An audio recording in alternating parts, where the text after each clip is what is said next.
Hola, mi amigo querido, qué alegría que tenemos nuevamente la oportunidad de estudiar la palabra de Dios. Hay mucha gente que pasa por momentos difíciles, por tribulaciones, por dificultades terribles. El que está bien, por la gracia de Dios, no puede entender, por más que quiera colocarse en el lugar de la otra persona, del sufridor, no puede entender, porque cada caso es un caso diferente. Yo quisiera que todos los que me están mirando en este momento estuviesen pasando por los lugares de verdes pastos y aguas tranquilas. Pero sé que muchos también están pasando por el valle de la sombra de la muerte. Vale la pena conversar con Dios, orar. El otro día alguien me preguntaba, y voy a responder esa pregunta ahora. Pastor, Dios sabe todo, Él conoce todo. Claro, Él es omnisapiente. Entonces Él sabe todo lo que me sucede. Claro que sí. Entonces, ¿para qué necesito orar? Si Él ya sabe lo que necesito. Esta es una pregunta interesante. Y te voy a decir algo que te puede sorprender. El propósito de orar, de la oración, no es informarle a Dios sobre lo que nos está pasando. Él es Dios. Antes que le pidamos cualquier cosa, Él ya sabe. Pero entonces, ¿para qué tenemos que orar? Porque muchas veces nosotros pensamos que cuanto más oramos, entonces Dios no nos va a responder. Y si no oramos mucho, Dios no nos va a responder. Querido, hay que ser lógicos en nuestras actitudes. Dios sabe todo. Y si mañana tienes que pagar un dinero que no tienes, Él sabe. Y si estás con miedo de perder el empleo, Él sabe. Y si te han diagnosticado con un cáncer, Él sabe. Y si tienes a un ser querido en el hospital al borde de la muerte y estás sufriendo por eso, Dios sabe todo. Y entonces, ¿por qué orar? Es que no oramos para informar a Dios. Oramos para mantener la comunión con Dios, para conservar la comunión con Dios. Cuando tú te arrodillas en medio del dolor, de las dificultades y oras, clamas a Dios y le dices lo que estás sintiendo, le muestras con tus palabras, expresas lo que va dentro de tu corazón, ¿qué es lo que pasa? Tú te estás manteniendo en comunión con el Señor Jesucristo. Tú lo sientes cerca de ti. Tú conversas con Él. Y cuando te levantas de tus rodillas o cuando terminas tu oración, te sientes más poderoso. Puede ser que las circunstancias por fuera no han cambiado, continúa todo igual. Pero por dentro tú has cambiado. Y a veces lo que Dios necesita para cambiar las circunstancias adversas de tu vida es a ti mismo, pero curado de la desconfianza, de la duda, del pesimismo, del derrotismo. Entonces, cuando tú oras, te mantienes en comunión con la fuente del poder que es el Señor Jesucristo. Y cuando terminas de orar, pues eres capaz de caminar por encima de las aguas. Eres capaz de abrir el mar rojo. Eres capaz de hacer maravillas en el poder de Dios. Ahora me vas a hacer otra pregunta. ¿Y entonces por qué tengo que orar por otra persona? Porque mi oración, si mi oración sirve para comunicarme con Dios, ¿de qué le sirve a la otra persona que yo ore por él? Porque aquí a la página muchos de ustedes entran colocando sus pedidos de oración y yo oro por ustedes.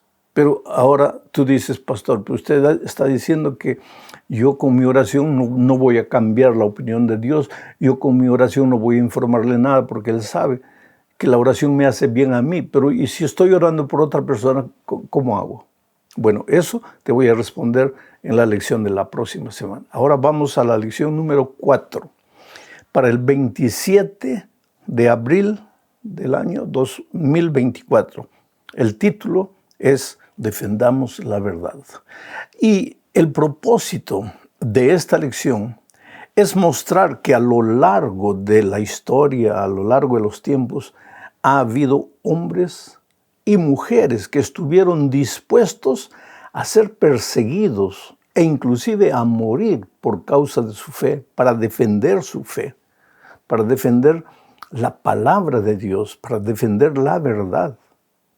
Inclusive el apóstol Juan, cuando escribió el libro de Apocalipsis, dice que estaba desterrado en la isla de Patmos por causa de la palabra de Dios, por su fidelidad a la palabra de Dios y por no renunciar a sus convicciones fundamentadas en la palabra de Dios. Entonces vamos a la primera parte de esta lección bajo el subtítulo de La iglesia perseguida pero triunfante.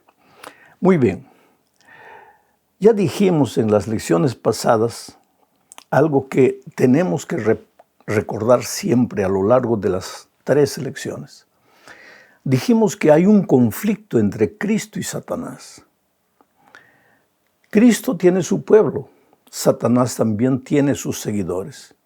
Y lo que más el diablo quiere es destruir a Jesús y al pueblo de Dios.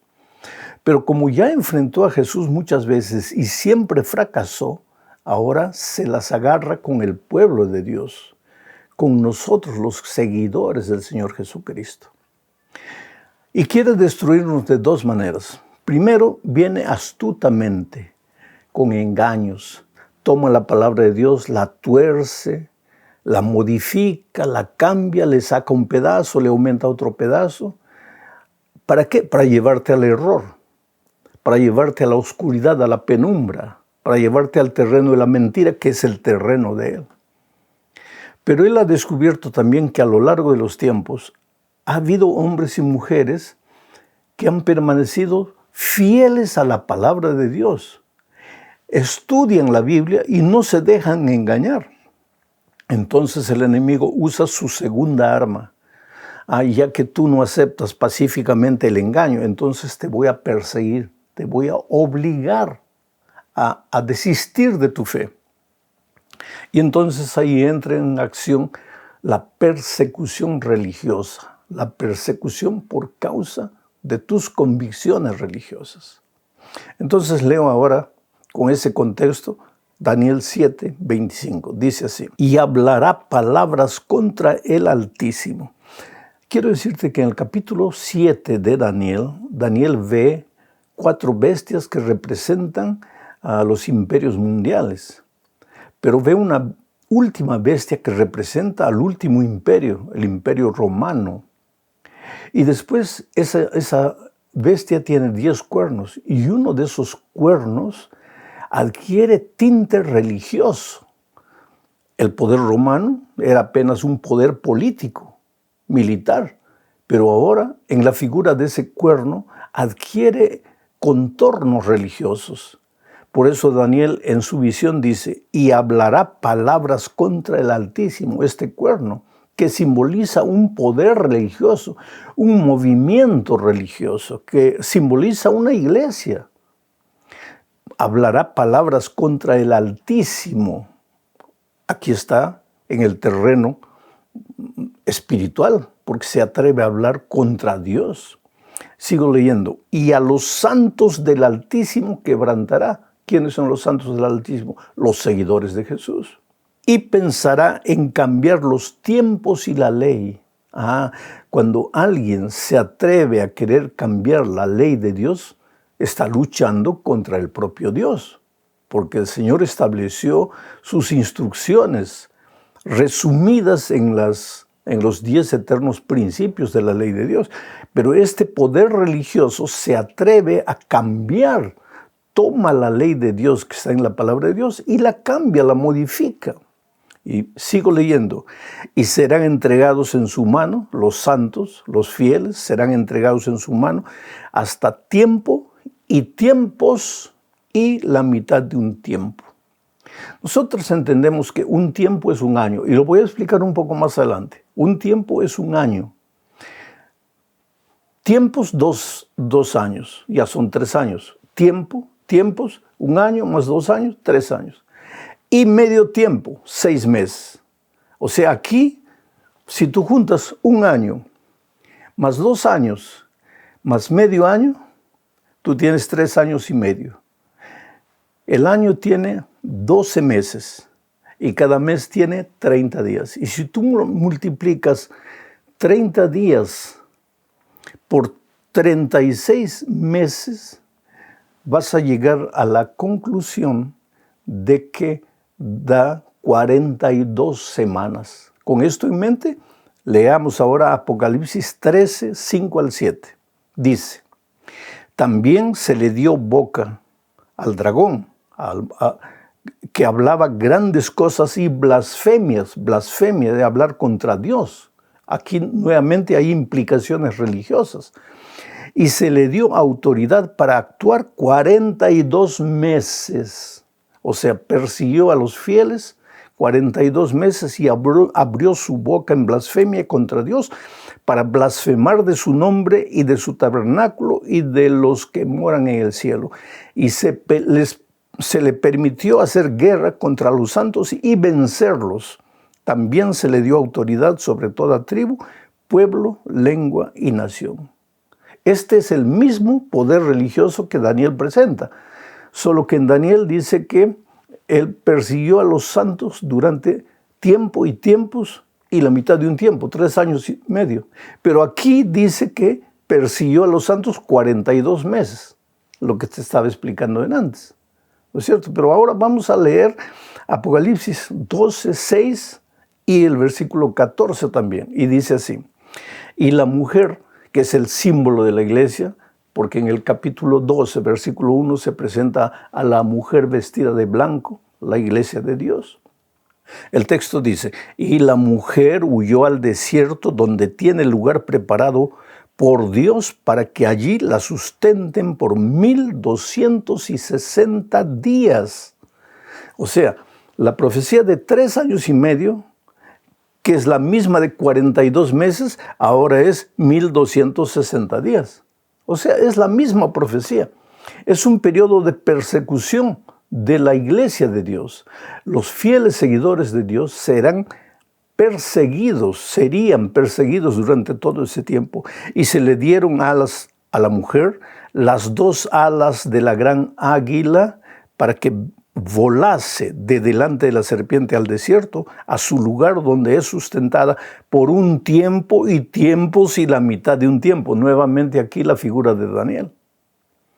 Ahora, querido, si tú revisas la historia, vas a ver que la iglesia de Dios, los fieles, obedientes seguidores de las instrucciones de la palabra de Dios, fueron perseguidos del año 538 después de Cristo hasta el año 1798. ¿Por qué estas fechas? El Imperio Romano derrotó a los érgulos, a los vándalos y a los ostrogodos, que eran tribus bárbaras que traían doctrinas extrañas, doctrinas que estaban contra la iglesia cristiana de aquellos días. Y entonces el Imperio Romano adquirió una fuerza terrible. Y comenzaron a perseguir a todos aquellos que no creían en lo que la iglesia decía. Pero había un pequeño grupo que no quería obedecer a la iglesia, sino que quería obedecer la palabra de Dios. Pero desde que Cristo se fue hasta el año 538 habían pasado ya 5 siglos. Y en ese tiempo el paganismo había ido entrando a la iglesia cristiana. Ahora ya no era la iglesia cristiana pura de los tiempos de Jesús o de los tiempos de los apóstoles. Era una iglesia contaminada por falsas doctrinas paganas que no tenían fundamento en la Biblia. Entonces, ya que no tenían fundamento en la Biblia, la propia iglesia dijo, sí, en la Biblia puede no haber fundamento, pero la tradición, ¿y qué es la tradición? Lo que la iglesia decide, la tradición tiene igual valor que la Biblia, solo que en la Biblia tú no encuentras un versículo que diga que la tradición puede ser colocada a la altura de las enseñanzas bíblicas. Entonces, comenzó una persecución a todos los que querían ser fieles a la palabra de Dios.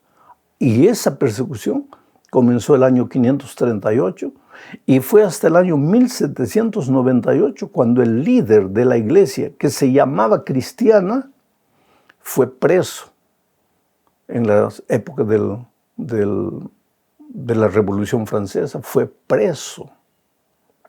Ahora, lo interesante es que la profecía decía que la verdadera iglesia de Dios, simbolizada por la mujer vestida de blanco, sería perseguida. Pero la iglesia cristiana, que se llamaba cristiana, en lugar de ser perseguida, perseguía.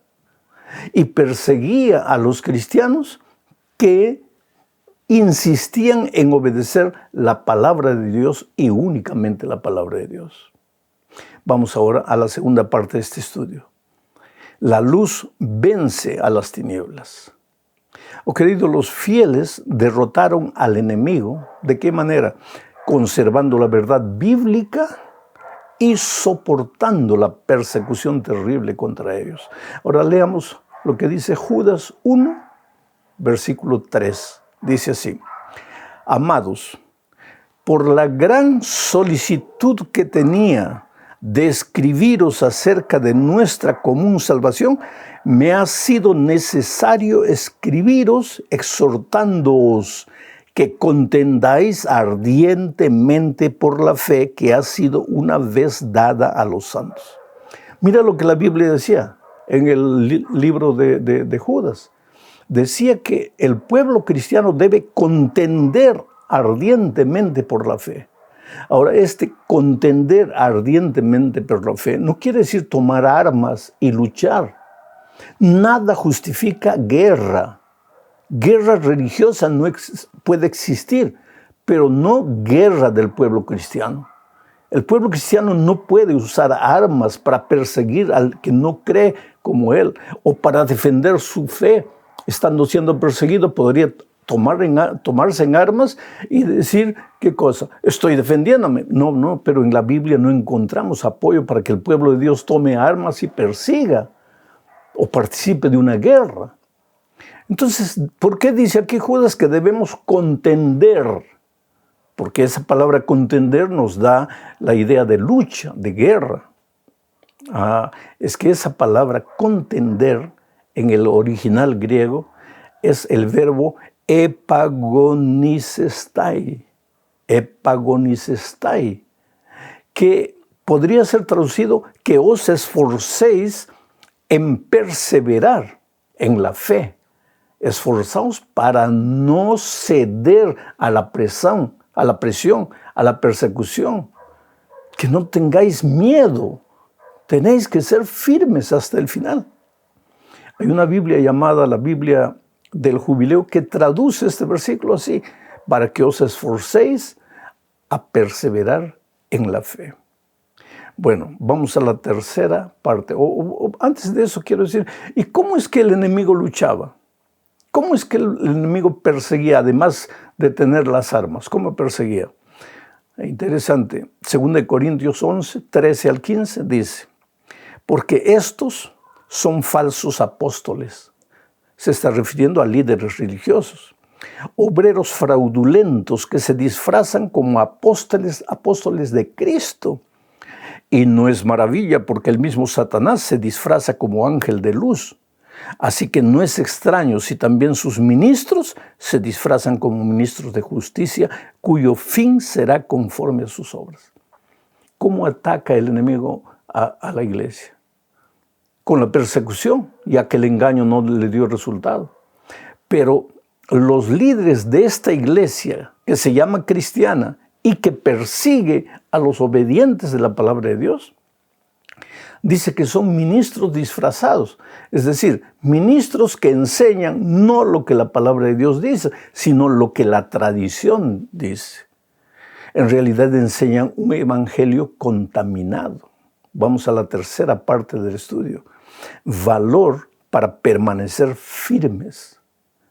Y aquí vamos a estudiar el ejemplo que los valdenses, un pueblo fiel, nos dejó.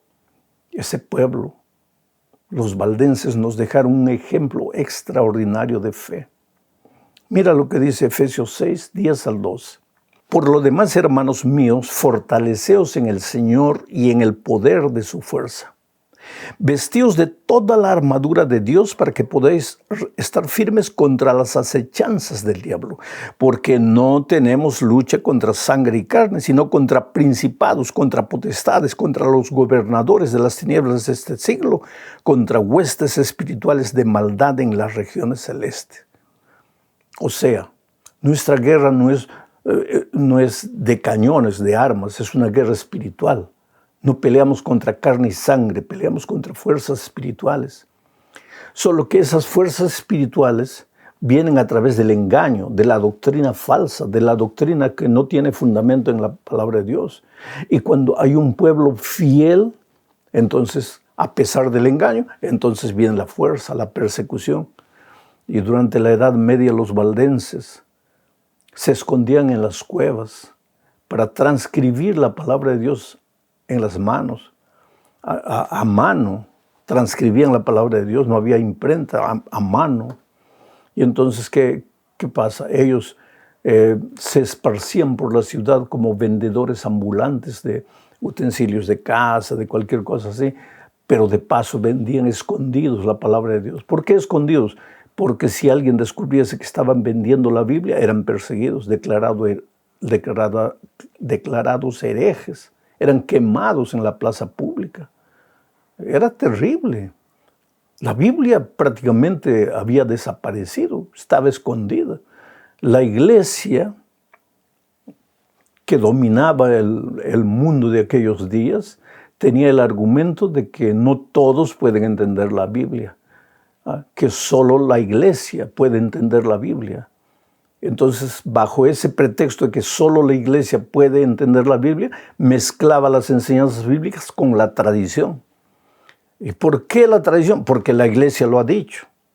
Quiere decir, ¿en qué parte de la Biblia tú encuentras que cuando la iglesia dice una cosa, la dice contra las enseñanzas bíblicas? No puede ser. Pero esa era la realidad. Entonces, como resultado de todo eso, comenzó la Reforma. La Reforma fue un movimiento de regreso a la palabra de Dios. Salmos 119, versos 140, 161, 162, dice lo siguiente, mira, sumamente pura es tu palabra y la ama tu siervo. Príncipes me han perseguido sin causa, pero mi corazón tuvo temor de tus palabras. Me regocijo en tu palabra como el que halla muchos despojos. Y Jeremías decía la misma cosa de otra manera. Jeremías 15, 16 dice, fueron halladas tus palabras y yo las comí. Y tu palabra me fue por gozo, por alegría en mi corazón, porque tu nombre se invocó sobre mí, oh Jehová, Dios de los ejércitos. Oh querido, el verdadero pueblo de Dios es un pueblo bíblico. Es un pueblo que no está dispuesto a obedecer tradiciones humanas, sino únicamente la palabra de Dios. Y en los principios del año 1500 apareció John Wycliffe. Y él fue quemado vivo. Quiere decir, era para quemarlo vivo. Pero en realidad sus ejecutores lo ahorcaron mientras lo estaban amarrando a la hoguera. Y gracias a Dios, cuando él murió, cuando él fue quemado, ya no sentía porque estaba completamente inconsciente. Pero así fueron perseguidos los que defendían la palabra de Dios. Tú tienes que leer un poco de historia y te aconsejo que leas el libro El conflicto de los siglos. Estamos inclusive estas lecciones basadas en el libro Conflicto de los siglos. Hay capítulos enteros hablando de los reformadores, del sufrimiento, del dolor de esos hombres. John Wycliffe tradujo la Biblia del latín para el inglés. ¿Para qué? Para que los ingleses pudiesen tener acceso a la palabra de Dios. En medio de eso todo, esos hombres sufrían animados por la esperanza. Juan Hus, Jerónimo, Tyndale, etc. Mira lo que dice Juan 14, 8 y 19. No os dejaré huérfanos, vendré a vosotros. Todavía un poco y el mundo no me verá más. Pero vosotros me veréis, porque yo vivo, vosotros también viviréis.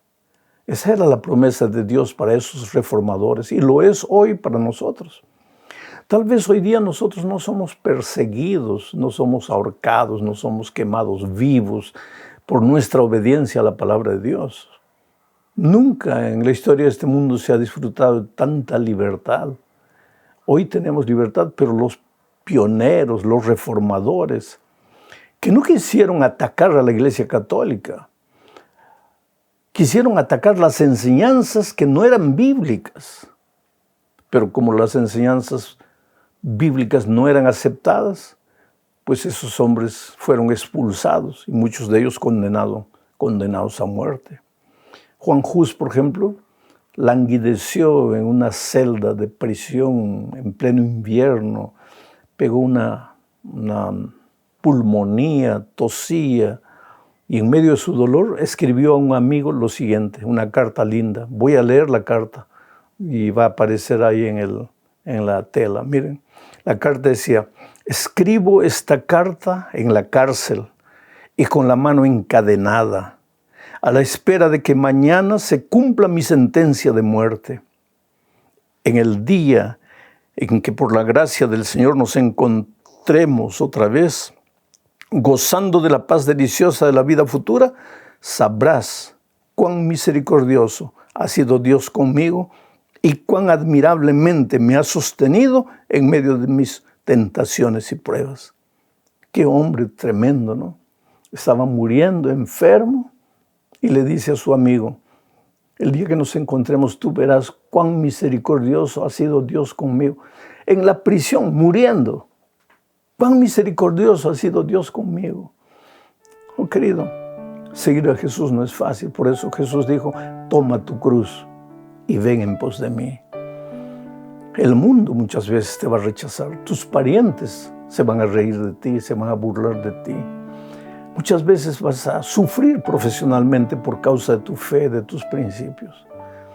Pero si Dios estuvo con estos hombres, ¿por qué no estaría contigo hoy? No tengas miedo. Entrégale tu corazón a Jesús y Él nunca se apartará de ti. Un abrazo, que Dios te bendiga.